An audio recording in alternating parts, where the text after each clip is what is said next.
Okay, so today we're going to talk about finding derivatives of logarithmic functions. You guys have had some experience or a decent amount of experience with finding derivatives of exponential functions. And of course, we know that logarithmic functions are inverses of exponential. So there will be some similarities. In fact, the proofs of deriving these derivatives of logarithmic functions use the idea of exponentials along with implicit differentiation. Okay, so what I'm going to do is I'm going to go ahead and give you the the shortcuts to finding the derivatives of these logarithmic functions, and then we'll do some examples.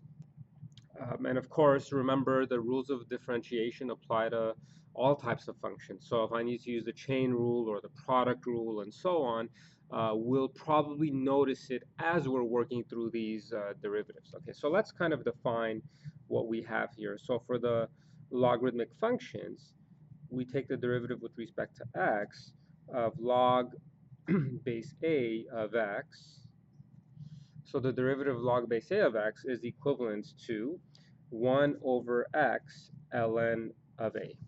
Okay, so basically, uh, remember the ln of a is just the natural log of your base, and so this kind of looks familiar to us because for exponentials we had something of this sort as well. So in other words, what we notice here is that kind of log base a of x, the derivative of this will give me 1 over x, which is what this x is, times the natural log of whatever its base is.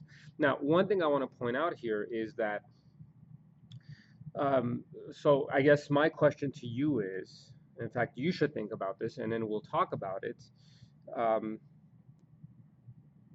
since d dx of log base a of x equals to 1 over x ln of a, does this mean that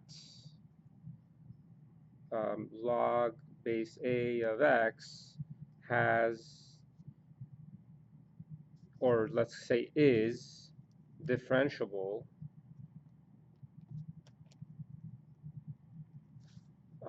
from negative infinity to 0, union 0 to infinity. Now, why am I saying this? Because if you look at your derivative, you have 1 over x ln of a. So what do you notice? When is my derivative undefined? Everywhere except for 0. So is this statement true? So take a minute, think about it, and then you may pause the video and then come back and play it over again. But if you've thought about it, the answer to this is actually it's not. It's not true. Because remember, what did we say in last chapter? If a function is not continuous, it's not differentiable. And what do we know about logarithmic of base a of x? We could say this is false, or you'd say no, reason being that since log base a of x is not continuous from negative infinity to 0, this implies it's not differentiable from negative infinity to 0. Notice how I'm kind of taking a different approach here. I'm not talking about, hey, it's continuous from 0 to infinity, because if log base a of x is continuous from 0 to infinity, I mean, does that guarantee that it's differentiable from 0 to infinity? In fact, the answer to that is no. For this case, yes, because the log function doesn't have any corners. So from 0 to infinity, yes, it is continuous, but more importantly, it doesn't have any corners. That's why it's differentiable from 0 to infinity. But remember, we can't say just because a function is continuous is differentiable. So that's why I'm taking the approach that we could say, however, if it's not continuous, it's not differentiable. Okay, so just kind of a quick rundown. This is a little bit of review. If a function is not continuous, it's not differentiable. Or if a function is differentiable, then we can say it's continuous. But unfortunately, we can't say if it's continuous, it's differentiable. That's a false statement. Okay, so here's what we could say. In this class, you'd say, but wait a minute. When you're saying the derivative of this is 1 over x ln a, This guy's defined everywhere except for 0. So in this class, what we're going to do from now on is when you find a derivative, and this has been true the whole time, we just haven't talked about it. Whenever you find a derivative of this and you say it's this, you'd say this 1 over x ln of a is the derivative of log base a of x, as long as log base a of x is defined. So basically, we know that this guy's defined from 0 and on, not including 0. Well, then this applies to that from 0 and on. So basically what I want to point out is when stating the derivative of a function, we are assuming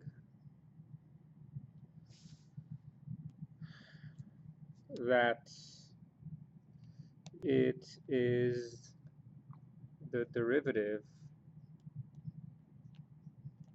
of that function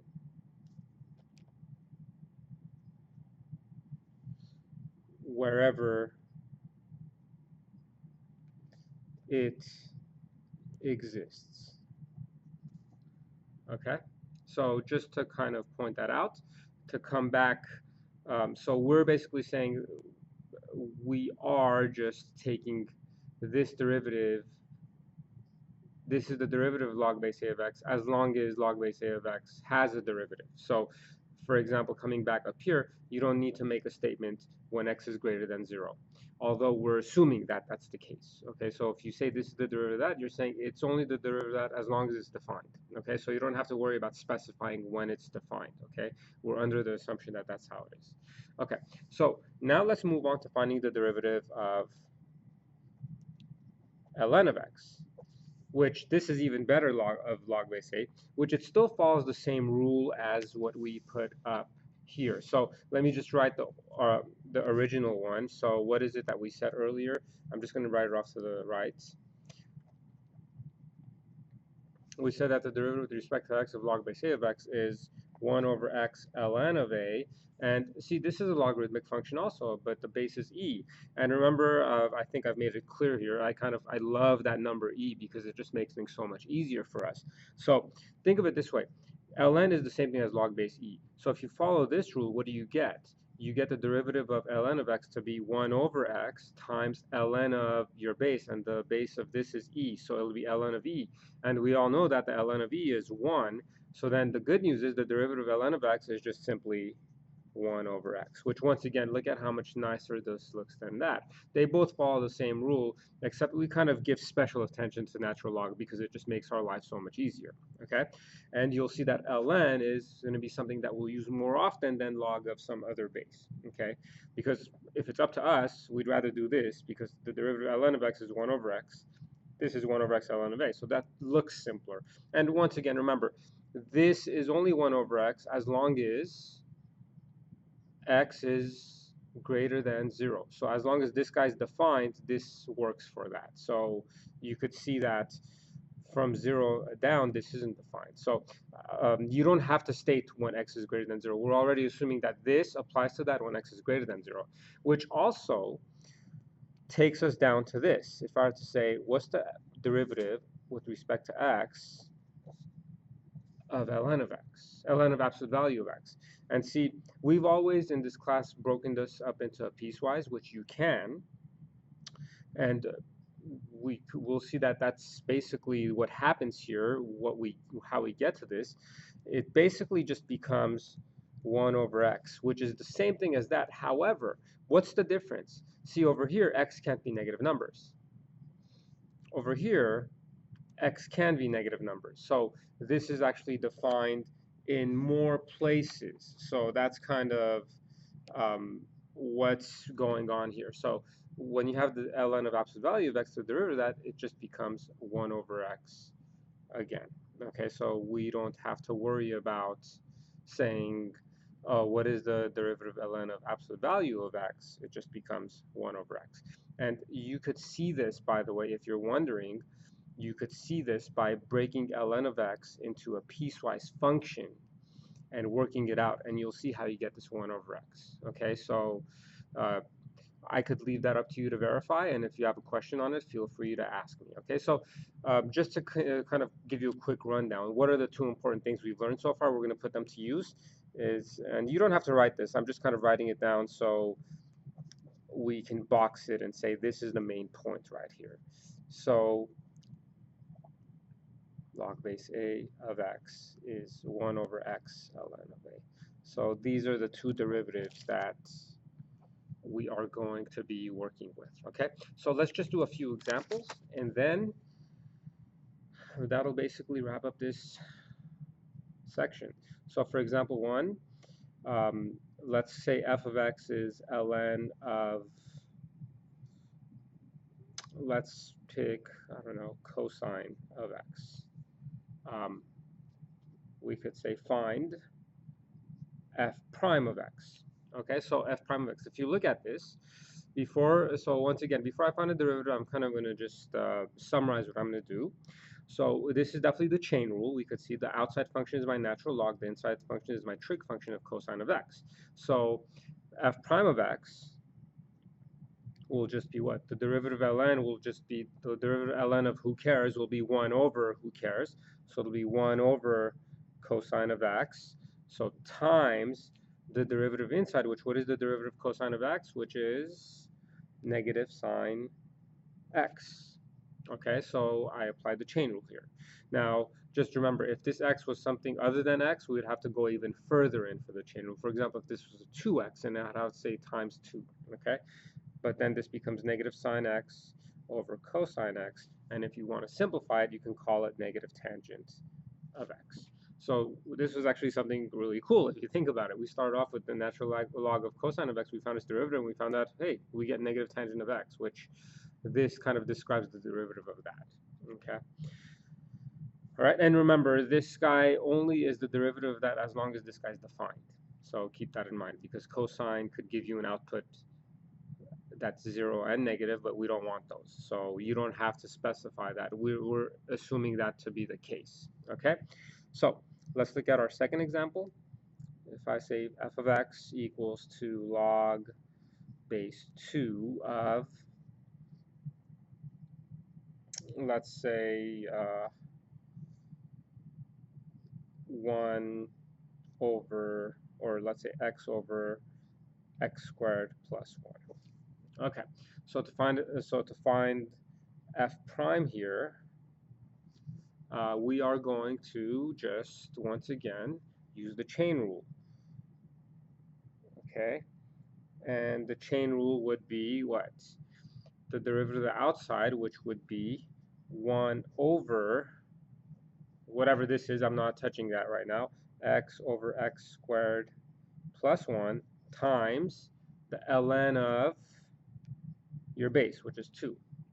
Okay, so that takes care of the outside. Now let's go inside, times the derivative of the inside. Now to find the derivative of the inside, I have to use the quotient rule. So the quotient rule says the derivative of the top times the bottom minus the derivative of the bottom times the top all over the bottom squared.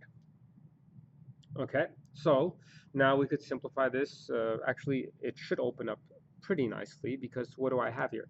X squared minus 2x squared becomes negative x squared plus 1. So that'll be negative x squared plus 1 all over. So I have x squared plus 1 squared here. If I distribute it there, this x squared plus 1 cancels out with one of the x squared plus 1s. So I get x times x squared plus 1 ln of 2. So in this case, you notice that, hey, simplifying was just as easy as multiplying through, not completely, but I'll leave it like this. That's my derivative, okay? So the last example we're going to do, which is probably the most interesting one, is something like this. If I said find the derivative of, let's just do something like this. Y equals x to the power of x. And see, if you look at this, you say, wait a minute, what do I do? I know that x to the power of something, if it's a number, I could use the power rule. Unfortunately, this is a variable in the exponent. So, you know, we know for the power rule, just to kind of jot our memory, for the power rule, if you have x cubed, then you could use the power rule on this. How come? Because my base is a variable and my exponent is a real number. So then the derivative of this becomes 3x squared. Okay? But unfortunately, when you look at this compared to that, yes, the bases, it looks like the base match up, but the exponents don't match up. So you could see right away, since this is not a real number, we can't use the power rule, okay? And then you say, oh, but wait a minute, my exponent is an x, so isn't this an exponential function? Here's the problem. For exponential functions, we have something that looks like this. Let's say, I don't know, 3 to the x, okay? And then you say, oh, the derivative of this is basically 3 to the x times ln of 3, okay? And unfortunately, here's the problem. When you look at this, my base is a real number. My base here is a variable. So actually, none of these work. So the question is, how do I find the derivative of x to the power of x? And the answer is, well, if you think about it, we've been talking about finding derivatives of logarithmic functions. So the approach we're going to take is strictly by taking logarithmic or dealing with logarithmic functions. So what's going to happen is this. We need to incorporate, or we need to introduce a logarithmic, some kind of a logarithm here. So what I'm going to do is, from analysis or pre-calculus, we know that when you take the log of one side, you also have to take the log of the other side. And if it's up to me what log I want to take, I'm sure you guys have guessed it. I want to take the natural log because I love the natural log. So that's what I'm going to do. So if I natural log the left side, I also natural log the right side. Okay, now you might say, oh, well, what does this do? It doesn't do much, but in fact, it does a lot for us. It does really a lot for us when you think about it, because look, from pre-calculus, what do we learn? I have a log of something to some power. What's one property we could use with the exponents? We can grab this exponent and now we can move it out front. So now I'm going to have ln of y equals to x times ln of x. Now, here's what happens next. And you might be wondering, well, why are we talking about this now and not, we didn't talk about it earlier?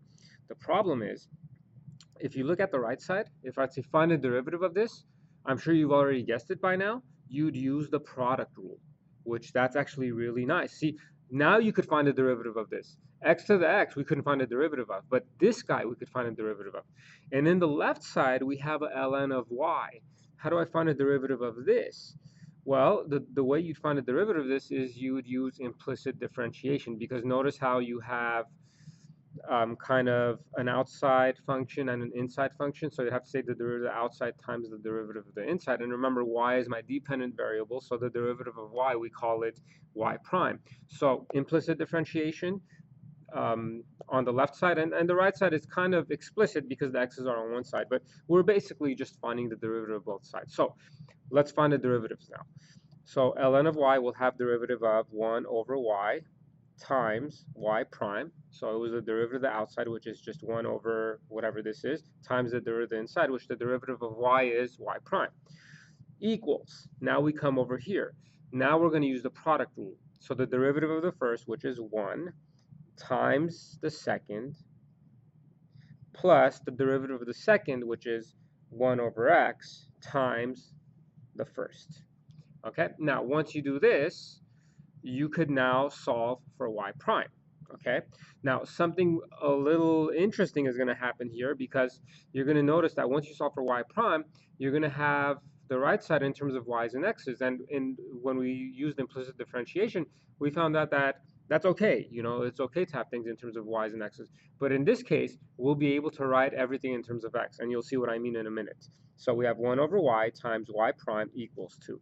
1 times ln of x is just ln of x, plus 1 over x times x is just 1. So now to solve for y prime, multiply y to both sides. You get y prime equals to ln of x plus 1 times y. Okay, so here's what I mean that we could do better. See, we're over here when we use implicit differentiation, we're saying, look, we're finding the derivative of y, whatever it may be, we don't know. But in this case, we actually do know what y is, don't we? Y was what? X to the power of x. Isn't that what we were finding the derivative of? So I could come back down here and say, well, y is the same thing as x to the power of x. So y prime equals to ln of x plus 1 times x to the power of x. And we just found the derivative of x to the power of x. So remember, when did we use this logarithmic trick? It's when we can't use the power rule or the exponential. It's kind of like when I have variables in my base and the exponents. The way to get through this to find the derivative of it is basically take the log of both sides and then differentiate. Then you should be able to kind of get through this, okay? So that's basically it. That wraps up the section on logarithmic functions. So if you have any questions, feel free to ask me any questions during class.